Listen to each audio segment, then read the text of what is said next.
Salam sejahtera dan salam hormat. Berita pagi Sarawak hari ini edisi Khamis 12 November bersama saya Vanessa Mering. Usahawan kecil Sarawak digalak untuk mendaftar perniagaan dengan pihak berkuasa tempatan PBT. Menteri Muda Pembangunan Usahawan dan Perusahaan Kecil dan Sederhana, Datuk Narodin Majais memberitahu pada persidangan Dewan Undangan Negeri Dun semalam, peniaga yang berdaftar akan membolehkan mereka menikmati pelbagai pinjaman termasuk bantuan daripada kerajaan. Untuk tujuan itu, pihak kementerian sedang giat mengadakan pelbagai bengkel dan seminar termasuk program Jom Register bagi memberi pendedahan kepada peniaga mengenai kepentingan mendaftarkan perniagaan mereka. Pada persidangan yang sama, Menteri Muda Pemodenan Pertanian Tanah Adat dan Pembangunan Wilayah, Datuk Dr. Abdul Rahman Ismail memberitahu kerajaan komited membantu pekebun kecil kelapa sawit dan lada. Ini dibuktikan menerusi Belanjawan Sarawak 2021 yang memperuntukkan sebuah dana khas berjumlah 60 juta ringgit bagi membantu golongan tersebut. Datuk Dr. Abdul Rahman berkata dana itu akan memberi manfaat kepada hampir 75,000 orang pekebun kecil kelapa sawit dan lada di negeri ini. Dalam pada itu juga, Menteri Muda Kesejahteraan Komuniti Datuk Francis Harden Hollis turut mendedahkan kerajaan telah memperuntukkan bantuan makanan bernilai lebih 20.3 juta ringgit kepada penduduk skim penempatan semula Murum. Jelasnya peruntukan itu disalurkan melalui Jabatan Kebajikan Masyarakat Sarawak dari tahun 2014 sehingga 2019. Perkembangan berkaitan Adun Kabung Muhammad Chi Kadir dalam sesi persidangan semalam juga meminta kerajaan negeri untuk melaksanakan projek tukun tiruan di perairan pesisir Pantai Kabung. Jelasnya ia amat diperlukan untuk menghalang nelayan Pukat Tunda daripada menceroboh perairan. Muhammad Chi Kadir menambah, projek itu juga bermanfaat dan merupakan satu kaedah berkesan untuk meningkatkan populasi ikan di kawasan tersebut. Dengan adanya projek tukun tiruan, ujarnya ia sekaligus meningkatkan pendapatan nelayan pesisir Pantai Kabung dan beliau juga berharap akan mendapat sebahagian daripada peruntukan yang berjumlah 23 juta ringgit bagi kawasannya untuk tahun hadapan. Jumlah keseluruhan kes positif COVID-19 di Sarawak mencecah 4 digit iaitu 1,011 kes selepas 14 kes baru dilaporkan semalam.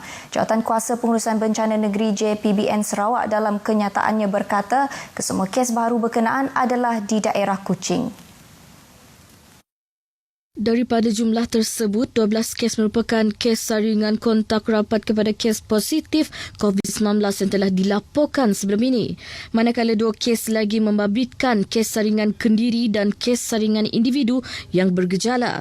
Dalam pada itu, 20 kes baharu yang telah pulih dan dibenarkan discharge dari hospital semalam. Seramai 12 kes yang telah pulih dan dibenarkan discharge ini adalah dari Hospital Umum Sarawak, 6 kes dari Hospital Miri dan 2 kes dari Hospital Bintulu. Ini menjadikan jumlah keseluruhan kes positif COVID-19 yang telah pulih dan dibenarkan discharge setakat semalam kekal seramai 860 orang. Sementara itu, Polis Diraja Malaysia PDRM telah melakukan pemeriksaan ke atas 15,897 kenderaan sejak hari pertama pelaksanaan Perintah Kawalan Pergerakan Bersyarat PKPB dikuatkuasakan di daerah Kuching. JPBN berkata daripada jumlah itu sebanyak 7,538 jumlah kenderaan telah diperiksa. Setakat semalam juga, sebanyak 27 kompaun telah dikeluarkan pihak polis melibatkan 18 kompaun di daerah Kuching, 4 di Padawan, 2 di Miri, 2 di Sibu dan 1 di Sarike. Dalam pada itu, JPBN memaklumkan semua laporan yang dikeluarkan adalah berdasarkan maklumat dan fakta sahih dan bukan maklumat yang dimanipulasikan. Menurut kenyataan itu, JPBN sentiasa berusaha melaporkan maklumat yang sahih dan telus agar tidak mengelirukan orang awam. Taman Didikan Kanak-Kanak Tadika dan Taman Asuhan Kanak-Kanak Taska di Zon Merah kekal ditutup. Namun permohonan pembukaan Tadika dan Taska di Zon Merah boleh dikemukakan kepada Kementerian Kebajikan Kesejahteraan Komuniti, Wanita, Keluarga dan Pembangunan Kanak-Kanak KWKPK jika terdapat keperluan mendesak. Sehubungan itu, Menterinya Datuk Seri Fatimah Abdullah berkata permohonan tersebut kemudian akan dibentangkan dalam mesyuarat Jawatankuasa Pengurusan Bencana Negeri JPBN untuk pertimbangan dan kelulusan akan diberikan mengikut kes. Menurut beliau, pengusaha tadika dan taska boleh mengemukakan permohonan jika terdapat permintaan mendesak daripada ibu bapa, terutamanya mereka yang bertugas sebagai pekerja barisan hadapan atau frontliners dan penyedia perkhidmatan yang mempunyai kesukaran untuk mendapatkan penjaga ketika mereka bertugas. Menteri itu menambah tadika dan taska zon lain pula dibenarkan beroperasi berkuat kuasa serta merta. Bagi zon hijau ataupun yang bukan merah, luar daripada Kuching, taska dan tadika diberi kebenaran untuk beroperasi serta-merta. Jadi boleh beroperasi dengan mematuhi SOP yang telah kita sediakan dan patuhi dengan tepat sekali. Beliau menyatakan demikian dalam sidang media di Kuching. Polis Limbang mengeluarkan 11 kompaun dalam satu operasi pemantauan terhadap pematuhan SOP Perintah Kawalan Pergerakan Pemulihan PKPP di daerah Limbang semalam. Ketua Polis Daerah Limbang, Superintendent Abang Zainal Abidin Abang Ahmad memberitahu akan dilakukan di kawasan-kawasan tumpuan seperti di Pasar Tamu, Pasar Cina, bangunan Limbang Plaza dan restoran. Superintendent Abang Zainal berkata operasi yang bermula 9 pagi dan berakhir 2.30 petang itu telah mengeluarkan kompaun kepada pemilik premis, pekerja dan pelanggan yang berumur antara 19 sehingga 52 tahun kerana didapati melanggar SOP yang telah ditetapkan. Jelasnya, antara kesalahan yang direkodkan adalah gagal mengimbas kod aplikasi MySejahtera atau mendaftar secara manual sebelum memasuki premis selain tidak memakai pelitup separuh muka. Justru katanya tindakan itu adalah satu kesalahan di bawah perkara 10 Peraturan-Peraturan Pencegahan dan Pengawalan Penyakit Berjangkit kurungan nombor 8. Ketua Kaum dan Tuai Rumah Panjang memainkan peranan yang penting dalam menyampaikan maklumat berkaitan pembudayaan norma baru di peringkat akar umbi. Pegawai Penerangan Malaysia Daerah Miri Wahid Muhammad berkata maklumat tersebut perlu diketahui oleh masyarakat di kawasan luar bandar supaya mereka dapat mematuhi garis panduan yang telah ditetapkan. Wahid berkata demikian ketika merasmikan program Sepakat Ed Komuniti Pembudayaan Norma Baharu Anjuran Jabatan Penerangan Malaysia Daerah Miri di Dewan Masyarakat Berkenu. Beliau memaklumkan program tersebut bertujuan meningkatkan kesedaran dan memperkasa komuniti untuk melindungi diri, keluarga dan komuniti masing-masing dalam usaha memerangi pandemik COVID-19 sekaligus membudayakan norma baharu.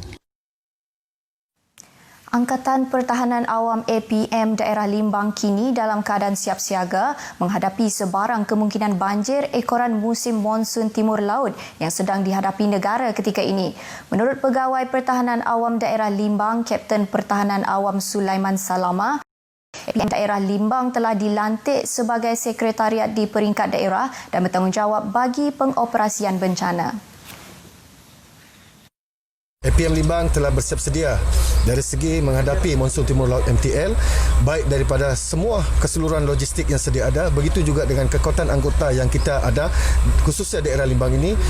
Kita telah mempersiapkan dari segi latihan-latihan khusus yang berterusanlah di peringkat daerah Limbang. Tambahnya, walaupun berdepan dengan kebiasaan baharu, beliau yakin anggota APM Limbang yang sedia ada mampu mempraktikkan segala pengalaman dan kemahiran kerja yang mereka ada. Beliau berkata demikian kepada pemberita di Pejabat APM Daerah Limbang.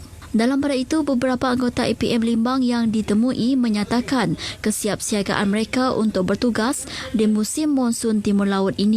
Dalam COVID-19 ini bersama dengan MTL, saya meningkatkan stamina saya menjaga kesihatan dengan pemakaian pemasangan PPE itu sentiasalah dipatuhi semasa bertugas atau menjalani hal-hal berkaitan sama ada rutin harian maupun bertugas. Bagi logistik APM Limbang, kami telah diamanatkan oleh Pegawai Pertahanan Awam Daerah Limbang untuk sebilang masa menjaga logistik yang sedia ada dan siap siaga untuk dikerahkan apabila berlaku bencana di bahagian Nimbang.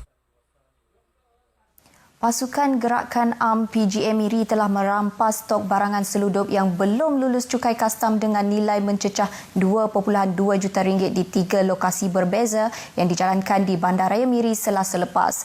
Menurut Komander PGA Brigade Sarawak SAC Manca Atta, dalam operasi itu pihaknya telah menjumpai pelbagai barangan seludup tanpa cukai termasuk rokok dan minuman keras.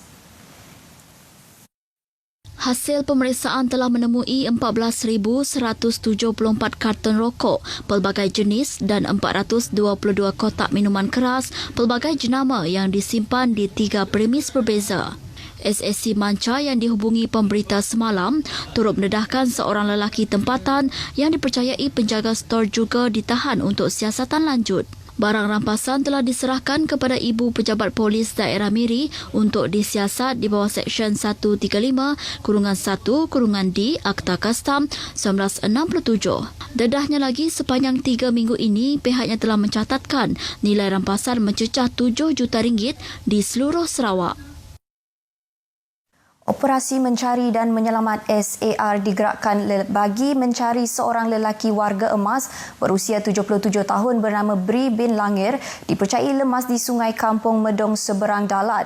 Laporan Pusat Gerakan Operasi Jabatan Bomba dan Penyelamat Negeri menyatakan sepasukan anggota dari Balai Mukah terlibat dalam operasi tersebut yang turut disertai Polis, Angkatan Pertahanan Awam APM, rela dan penduduk kampung.